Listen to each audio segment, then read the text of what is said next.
Hello Dragon Tribe, how you doing?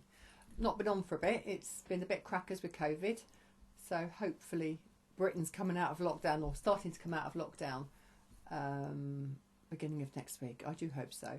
I hope you've all been well. It's business as usual here. I've not been on here much because I've been doing an awful lot of Facebook lives, and I've been, just generally working, doing stuff online and meditations and that kind of thing, and dealing with lots of messages. And the very last of the Dragon Path Oracle cards have I've got one left to go out, and that's being auctioned off to raise funds for survivors of domestic abuse. So that's running until the 18th of May 2020. So if anybody would like to make a bid on those, it is on my Facebook page, Caroline the Original Dragon Lady. And I think the latest bid is £31.10. So her highest bidder gets it. And there's also a link there if you don't want to get involved with the auction, but you feel you'd like to support, survivors of domestic violence and abuse. There is a link on there that's raising money. I think I've got 90 quid so far. So, if you want to put a quid in the pot for that, that would be amazing.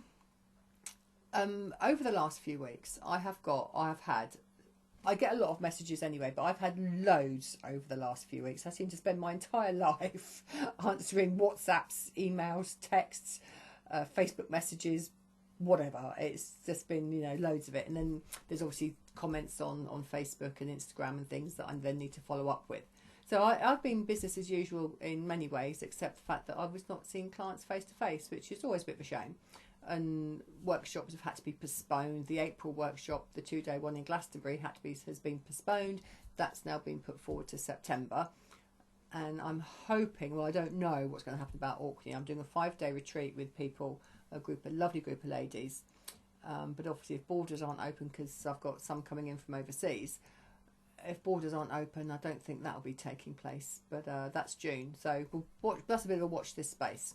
So anyway, the reason for this one, I've been also perusing what do I talk about. Everybody's in lockdown, there's not much been happening. I've been working in the background on stuff as well as doing my lives and things. But one thing that has come up is I get asked quite a lot of questions about dragons in general.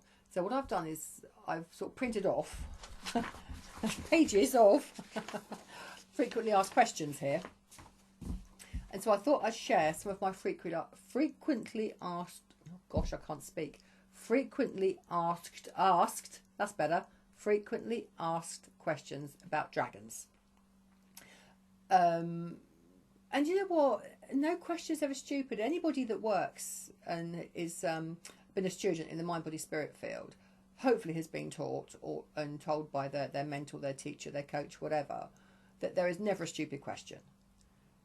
Every question is valid, because you can bet your bottom dollar if you're asking it, somebody else in the group is thinking it. So no question is ever stupid or silly.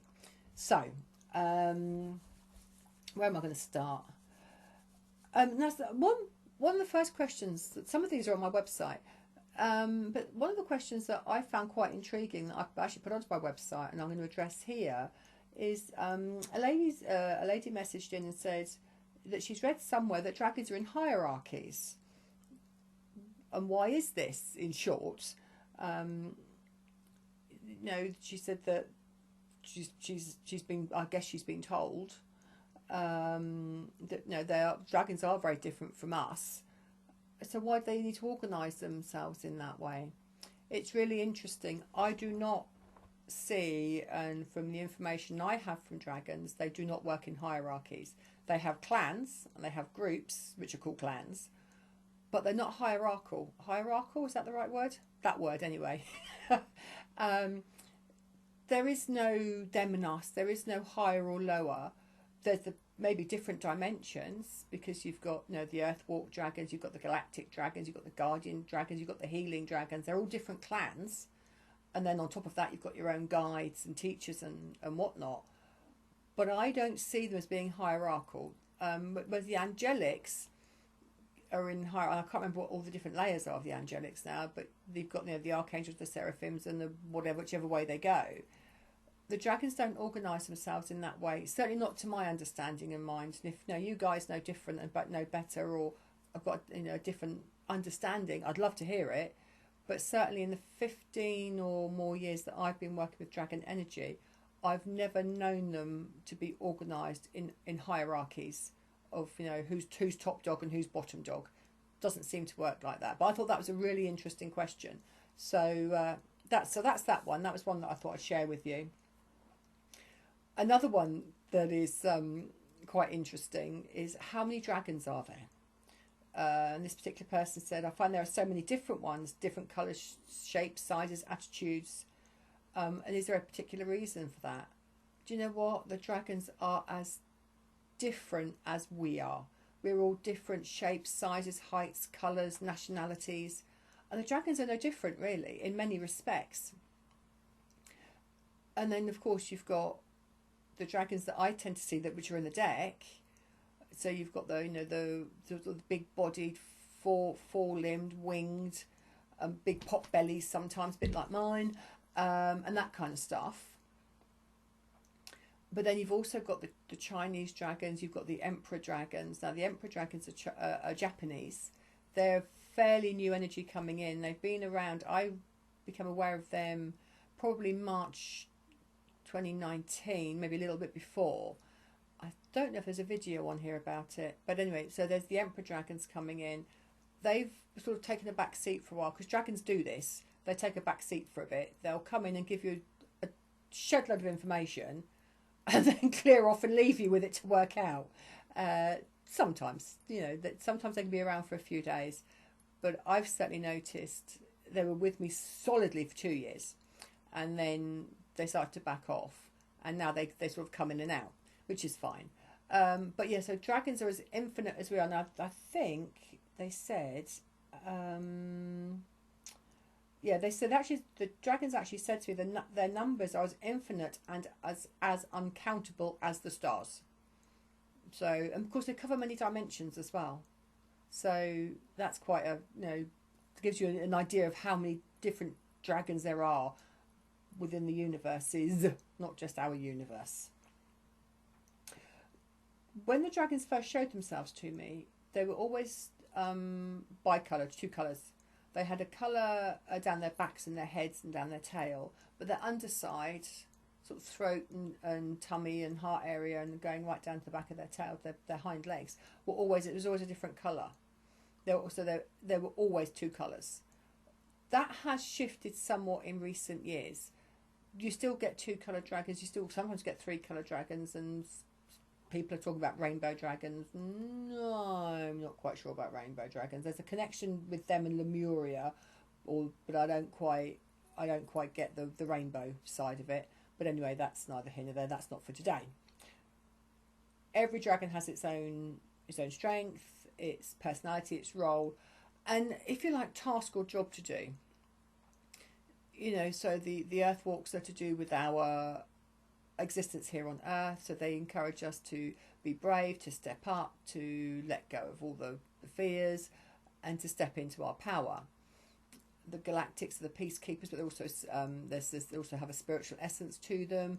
Guardians, very much on the spiritual path, and the grandmasters are the master teachers, because they are the shapeshifters. And that's just the guys that I work with. Somebody asked me actually, how many dragons do I work with? Obviously there's the clan, there's the deck, the clans in the deck of the Dragon Path Oracle. There's 33 in there. Then I've got my own guides and my own teachers. And then there's one particular dragon called Joshua the Speaker, and he's the only dragon that actually speaks that I've come across. I always get a sense of a feeling, or a sense of a knowing, so I'm claircognient. It's rare, because language isn't our form of language. Whatever language you speak isn't the dragon's way of communicating. They're much more telepathic, I suppose, is the easiest way to describe it. So they give me a sense of knowing, occasionally with some clairvoyance, but it's only Joshua that I actually hear. So that's quite interesting. And what else was I going to share with you? Another good one is, do we all have one dragon that is always with us, a bit like a guardian angel? Or do we ask different ones to come in at different times? we've all got a guardian dragon. And what's interesting with the guardians, our own personal guardian dragon, is that they've been with us through every single incarnation. So whether we've been aware of them or not, they've been with us since the dawn of time. In wherever we've lived, in whatever dimension, galaxy, whatever, here on planet Earth, we've always had dragon beside us, whether we've known it or not known it. What was the rest of the question? The other side of that question was, do we have dragons we call in at different times? That all the dragons, again, not dissimilar to working with the angelic beings, is that you can call on any of the dragons at any time if you need help, support, or guidance. They won't give you a straight answer, and I'm sure I've said this on here before. They won't give you a straight answer, but what they will do is guide you. But they also urge you to look inside for the answer. So they urge you to trust your own inner knowing, the own inner wisdom that we all have, that we don't necessarily trust. But the dragons will always guide us, and they're always there for us to call on at any time that we need that extra bit. I was somewhere a few years ago now. I can't for the life of me remember where I was. But when you get that feeling that there's somebody watching you. I know it was dark, and I felt like there was either somebody watching me or there was like somebody behind me, but I couldn't see anybody, and I felt really, really uncomfortable. I just called the dragons in, and I just felt this energy coming behind me, because they've literally got your back, and that's how it felt. And once I felt that sort of safe power energy behind me, I could relax. And it may well have just been, it was dark, I was on my own, I just could have been quite easily in my imagination that I was being followed or being watched. But as soon as I called that energy in, I felt much safer and much happier. So, I know there was a real tangible difference to the energy, because it's almost like they sort of not wrap their wings around you completely, but you can feel it, you can feel their presence behind you, and it is much bigger, much bigger than you are. So that's what the dragons do. You call them if you need them, but we do have our own guardian dragons. So there's just a little snippet there of some of the questions that I've been asked. There are more on my website, and you can always follow me on Facebook if you want to do stuff. Want to join in some of the lives. I do live readings on Facebook. I do questions and answers on Facebook, and all that kind of stuff. And generally, have a bit of a chat and update everybody on what's been going on through the week or the couple of weeks if I miss a week or so. So yeah, do find me on social media. There's lots of ways to find me, and I'd love to know what your thoughts are and what your questions are. Actually, your dragon questions, and look forward to seeing you soon. Take care. Big love from me and the dragons. Bye for now.